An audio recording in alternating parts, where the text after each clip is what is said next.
Hello, everybody, and welcome back to One-on-One with M and Ollie. This is our Game Week 6 Premier League preview show. M, how's the week been for you so far? Good week, lads. Football-wise, not too good, but all in all, as a football fan, you can't wait for the week to get started, right? Yep. So, let's get started. All right, let's move on to the opening game of the weekend. All games are on Saturdays and Sundays this week, sorry. And the first one is Crystal Palace against Fulham. How do you think this one will go, Em?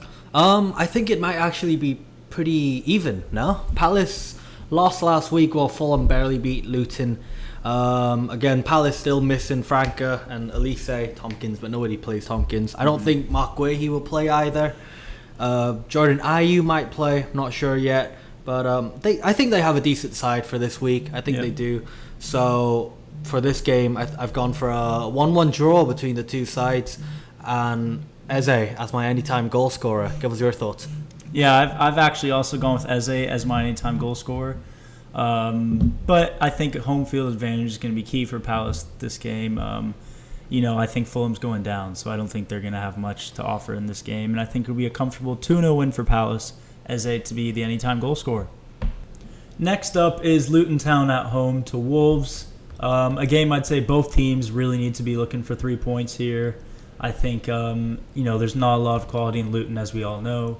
And Wolves have been somewhat unlucky. They've played decent football so far. But overall, I think this has to be a time where Luton have to get points on the board. So for those reasons, I've still gone with the Wolves win. I've gone for a 3-1 Wolves away win with Pedro Neto being my anytime goal scorer. Em, your thoughts? Oh, my thoughts are very interesting indeed. So, I think, as you said, what you say? You said Luton are going to have to get some points on the board eventually, and Wolves have indeed been really unfortunate. When I look at Wolves' lineup, they actually don't have any really notable absences for Wolves. Like, they pretty much have everyone. But I think Luton will perform at home. You think? I do. Okay. I've gone for a 2-1 Luton win at home. They get their first win in the Premier League ever, actually. And my anytime goal scorer is yet again Carlton Morris. Is that foreshadowing? That's a bit foreshadowing. Foreshadowing. It's all right. Okay. Next up, we have the most boring game of this week. Man City hosting Nottingham Forest. 12-0 written all over it, right? 12-0 is crazy, man. Let's give some respect to Forest. They've started the season off well. Yeah, they have started the season off well. But if you look at last year's fixture, between Manchester City and Nottingham Forest, I remember what it was, like 6-0 or something like that. I don't remember. I remember it was a whooping and Haaland got a hat-trick. So I don't think this game will have any twist to it, even though Man City do actually drop points sometimes, even at actually, not much at home, right? They drop points sometimes, but that's really rare. So the sensible choice for me is to go for a Man City win. Even though they are missing De Bruyne, Grealish and Bernardo Silva, they've made that up with Mateus Nunes, Doku and Julian Alvarez now they play instead of Kevin De Bruyne, which is crazy because it's such an attacking team, but it kind of just doesn't matter because their core is so incredibly strong. So I think sensibly you go for a Man City win. A little bit less sensibly though, you go for a 5-0 result without Erling Haaland as an anytime goal scorer. 5-0. Okay, so I've gone a bit more conservative. I went 3-1 to City. They've pretty much conceded in the majority of their games so far this season, except for Newcastle and Burnley opening day. As we saw midweek in the Champions League, they conceded to. Who did they play? Like FC Belgrade or some weird team like that. Red Star Belgrade. So, I think Forest will grab one because I actually think they've been all right to start the season. So I've gone 3-1 City with Julian Alvarez as my anytime goal scorer. Also potentially foreshadowing. But let's move on then to probably an even more boring game on the surface of it. Brentford at home to Everton. I mean, it's not looking good for Everton right now, is it? No, it doesn't. I've tipped them to go down, but I don't think it's a boring game because Brentford, I still think, are a really good side. Yeah. Form-wise, I mean, they could be doing better. I still have them finishing above Newcastle, which you might still call absolutely insane. It is. But for this game, I don't see any result other than a Brentford win. I see a 3-0. I see a clean sheet. And I see Kevin Schade getting a goal. Okay, fair enough. I think it's actually going to be a bit more competitive in a sense. I think Everton plays such a low block, and Brentford are yet to win a game at home so far this season, only draws. So for those reasons, I think their winless streak at home is going to continue. I think it's going to be a 2-2 draw, and I think Dominic Calvert-Lewin is going to be the anytime goal scorer for Everton. All right, then, with that being said, we're going to move on then. Still, the 3 p.m. kickoffs. This time, it's no longer the 3 p.m. kickoff. It is the 8 p.m. kickoff. Burnley at home to Manchester United. I kind of dread talking about my team nowadays. I love them. I'm never going to miss a match. But I'm kind of dreading it because, there's a lot of crap going on in this club. I think we're going to need some sort of a bounce back game. But deep down, I don't reckon we're going to get it. We're going to probably kind of grind out a result against a very, very subpar Burnley team. Mm-hmm. But there are good signs to be seen, though, midweek, right? Rasmus Højlund finally got his goal, and that's why I think he's going to score again this weekend. He is my anytime goal scorer in a 2-1 Man United away win, so sort of like grinding out that result. Do you agree with me? In a way, yeah. Before I give my analysis, do you think if Ten Hag doesn't win, or even if he doesn't win, if he draws or loses, is he under pressure? No, absolutely not. Really? He is not going to be because this would be pressure. 4 losses in a row. Because if he is under pressure, then all I can say is that is what? All I can say is that board is absolutely incompetent, and the moment we don't perform well on the pitch, whether it's we're missing players in certain positions, or when the team morale's not that high, when they don't want to fight for the badge, it all comes back to the owners, in my opinion. Mm-hmm. We're missing way too much, So if he doesn't perform well, the board knows they're going to be under pressure. Over the summer, there weren't any games. The board was under immense pressure. Now that we've got games again, it's just a distraction from all that. And their perfect solution to eroding that pressure, to diverting the blame, is to sack the manager, which they've done since David Moyes. Even since Sir Alex Ferguson, they didn't sack him because he's unsackable, but they were under pressure ever since then. The club just hit over $1 billion worth of debt last week, and I just think that is absolutely messed up. There's no club in the world that is in that much debt at the moment, and that all points towards how the club is run by those disgusting owners. And that's my opinion. Anyway. No, I agree with you in a way, but you lost to Brighton obviously last weekend at home, and Gary Neville blamed that loss on the Glazers. The Glazers have no effect of that game. The players not running, the players not doing exactly what they're meant to be doing, showing heart and passion for the team that they play for, and making sure they give their everything every game, has nothing to do with the Glazers. That has absolutely nothing. Sergio Reguilon, my boy, joined on loan, and he's been your best player through the last 2 games. And he's been showing passion. He's been running up and down the pitch. Like Rashford, he's such a lazy player. That has nothing to do with the Glazers. Man. Holy crap. I mean, okay. I think, right, if the owners are bad, and then the players see absolutely no reason. It's a cycle. Okay, but the players are bad. The players don't want to play for the club because it's ran so badly. But Rashford instead, the manager gets sacked. It's a cycle. It's never ending. We've seen that for years. I've been a fan of this club for 15 years, and that's all I've been seeing after Sir Alex Ferguson left. But I'm not defending, the attitude of Marcus Rashford or do I mention Jadon Sancho? I think it's harsh if I say Jadon Sancho, but I don't defend him not running back, let's say not tracking back and catching the left back or the right back of the other team. I don't defend that. Yep. But still, it's a bigger problem, and Rashford being lazy or any player not being his best. Casemiro, he just scored a brace midweek, but let's say even Casemiro not being his best. He had a poor game. The brace, that meme where it's like one goal can change your life, and it's like people were walking with those average sofa score above their head, and they walk through a book.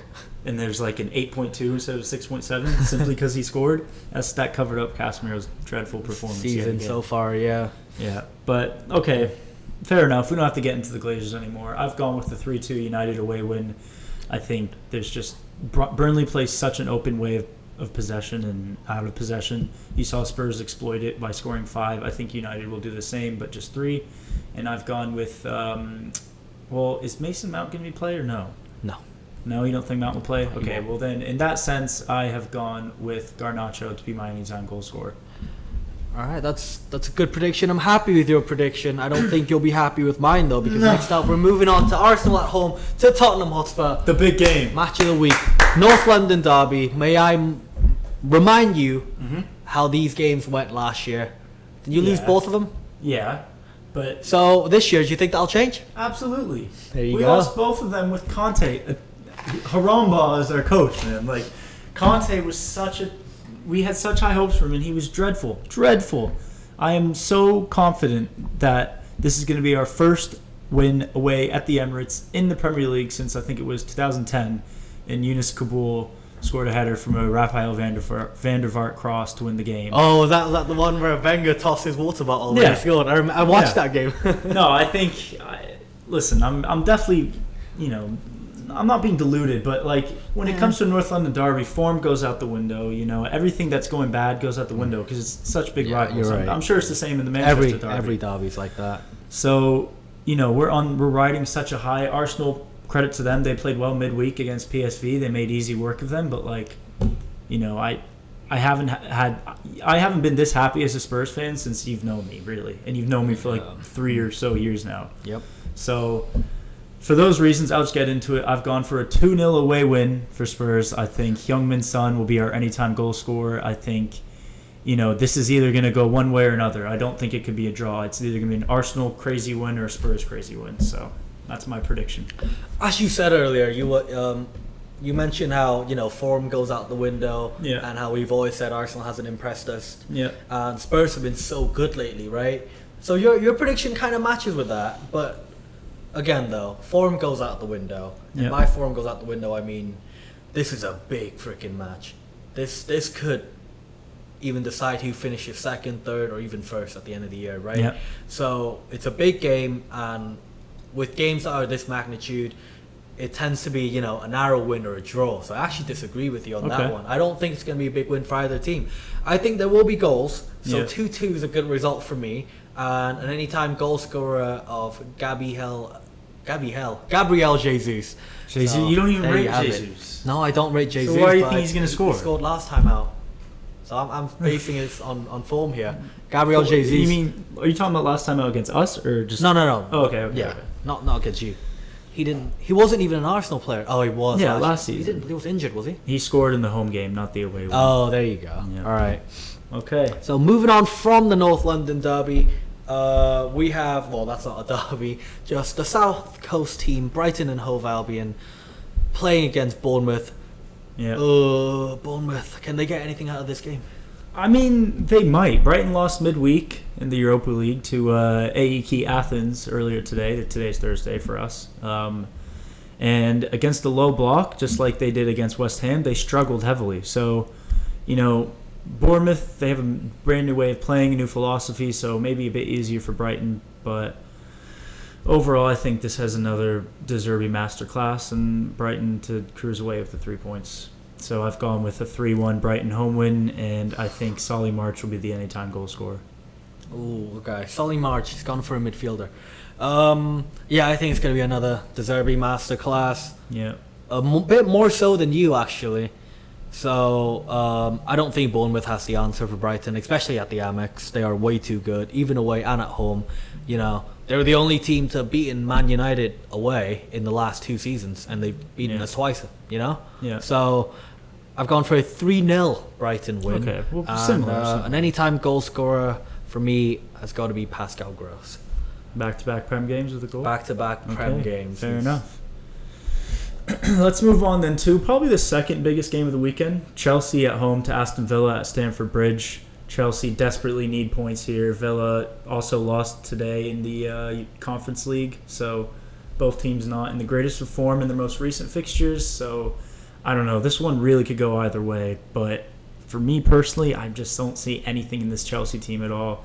So I'm actually going to go with an away Aston Villa 1-0 win, a bit of a smash and grab, and I've gone with Moussa Diaby to get the anytime goal.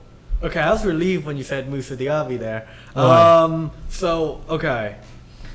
I think this game is not big in the context of the Premier League, right? But it is really big in the context that I have no clue who's going to win this game. Okay. You couldn't predict this one. Yeah. You know, you just kind of have to pick a result out of the hat. But you know, I have a soft spot for Aston Villa, as you know. No, it's not. It's not even that. You know, it's not even. Wait, what's it's that? not even. I don't know. I just What's like. your soft spot? I just like Aston If it's Villa. not No, it's not. It's not. It's Okay, got nothing okay. to do with that. It's got nothing to do with that. Yeah. But funny enough, I've also gone for a 1-0 Aston Villa Okay. away win. But my anytime goal scorer instead of is Zaniolo. So Zaniolo. Yes. Yeah, fair enough. That could So happen. yeah, same score for the first time this week. Yep. Okay, then moving on to Liverpool playing West Ham United at Anfield. I think I've put them second in the Premier League. I think they're gonna do pretty well. What did they do last week in the Prem? They won, right? But like, Yeah, who did they beat again? They beat Wolves. Away Oh from yeah, home. they beat Wolves 3-1 and kind of like a last minute sort of thing. Yeah, somewhat. And I even said it reminded me of the title game a couple of years ago. Yeah. So I think this one's kind of gonna be like a, you can't say smash and grab because they're No. but They're at it home. is. But you know what I mean, right? They're Just a grind-out victory. A grind-out victory, Yeah. a 1-0, and a Darwin Nunez winner. 1-0. 1-0. Okay. I've gone a bit more exciting in the scoreline. I think, Liverpool actually somewhat struggled for a bit today against Lask in the Europa League, and West Ham in the Europa League. I don't remember who they played, but they ended up winning, and Mohamed Kudus scored his first goal, got his first assist. So I think West Ham in the past may would just sit back, not do much, and that's very well what they might do again, hence David Moyes' type of coaching. But I've gone with a bit of a shock result here. I'm going a 2-1 away West Ham win. Oh my word! I have a lot of confidence in them. They did it against Chelsea. They've done it against, who else have they done it? Brighton this season. So, you know what? Liverpool's defensive problems just continue to mount and mount and mount. So, for those reasons, what did I say? 2-1 West Ham. Hey, I thought I was the one who rates West Ham highly this year, not you. So that's We crazy. both had them 10th. Yeah. What did I say? 2-1, or did I say 1-0? 2-1. You said 2-1 away West Ham. 2-1 away West Ham win. I think Mohamed Kudus will be the anytime goal scorer. And with that being said, we will move on to the final game of the weekend. Sheffield United at home to Newcastle United. Not much to say about Sheffield at the moment. They blew that win against Spurs, and Newcastle coming off a bit of a boring 1-0 win against Brentford and a 0-0 draw against AC Milan in the Champions League. So, what do you think will happen? Yeah, I'm thinking an away win. I think it's quite a no-brainer, as you said. So you don't rate Newcastle. But I don't rate Newcastle, but I don't rate Sheffield even more. I think Sheffield is absolutely rubbish. Again, not as rubbish as you think they are. No, they are. They almost beat you Because of time wasting. But they'll grab a goal, but that goal wouldn't matter because I think Newcastle will win 3-1 away. Mm-hmm. And my anytime goal scorer, therefore, is going to be Harvey Barnes. Harvey Barnes? Harvey He Barnes? only scores equalizers. Yeah, because Sheffield's going to Okay, score first. okay. Harvey Barnes is going to make it 1-1, and I don't care who scores after that. It's 3-1. Okay. And Harvey Barnes, anytime goal scorer. Okay, I've also gone with a 3-1 result, so our only two of the same ones is fine. I think it's fine. And I've gone with Callum Wilson to score yet again in the Premier League as my anytime goal scorer. I'm going to do that again. Yeah. All right, that wraps up your Premier League game week 6 predictions/preview. We're now going to move on to the fantasy section of the week. Again, game week 5 wasn't good for me as always. Good for You've me, done though. better. Yeah. How's your team looking for this week? Well, I've actually hit my wild card already. Even though I'm doing quite well, I'm ahead of M. I'm top 300,000 right now, I think, or top 400,000 in the world, which doesn't sound like a lot, but it's pretty good. It's a big database out there of people who play. But, I haven't had a goalkeeper keep a clean sheet. Pickford and Everton look like they concede all the time, and Turner might lose his spot as force number 1. And Jackson's been rubbish since I brought him in. I've had a few defensive issues as well, so I've gone with my wild card. You'll see the team on the screen now. Basically, I've kept the entire midfield the same, but I've brought in new goalkeepers like Flecken and Verbruggen, and I've brought in Julian Alvarez to be alongside Erling Haaland at the front, as well as Char Digne coming in for defense. So that's what I've done. I still have 2 free transfers for next week as well. So, yeah, what about you? Yeah, I think some might say a wild card in game week 6 is quite wild. No. But Yeah, great one there, mate. that was That's the a great joke pun. wasn't even intended. Yeah. It is quite wild. It's quite crazy. and it's definitely unconventional because people won't be doing it for another couple of weeks. I haven't taken a wild card, but I have taken, however, a hit to bring in 2 different players. This is my first hit. Oh, I don't even know who you brought in this week. So for this week, I brought in a player for the double game week in a couple of weeks' time. Carlton Morris, my anytime goal scorer. That's what I meant by foreshadowing it. And we had to fight over this one to see who got it. Sven Botman in the defense, because I have no faith in Levi Colwill anymore, and Trent is obviously out. So I need a new defender. That's where Botman comes into play, and I'm hopeful that they could keep a clean sheet against Sheffield, although I did not predict it. So then, points-wise, where are we? Points-wise for fantasy, right? I am 18 points behind you. Yeah. So that's tough. But I feel like I'm gonna make that up this week, though. I don't care about your wild card. I don't give a toss. I'm gonna make up for it. Nah, I think I'll only expand my lead this week. I mean, although I'm taking a risk whenever I do this, or whenever Spurs are playing a team, if I have someone from that team, I don't play him. So, for example, Bukayo Saka, I'm leaving on the bench. Sakayo Baka. That could be something stupid, because Saka is the only Arsenal player I think I've ever rated or liked. But I did it for the Man United game early in the season. I dropped Rashford, and I brought in Shaw, and I brought in Destiny Udogie to play, and he got me a clean sheet, and it worked out. So I'm going to do it again, dropping Saka. I guess that's the biggest shock or change I've made for this, other than the wild card for this weekend. So yeah, other than that, I'm still really confident to extend my lead against you, my friend. All right, with that confidence, we will see how that goes in our Premier League review video coming out next Tuesday. Yeah. But until then, though, as always, be sure to leave a like, share, and subscribe.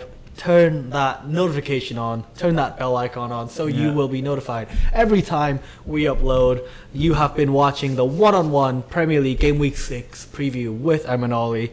And until next time, goodbye. See ya.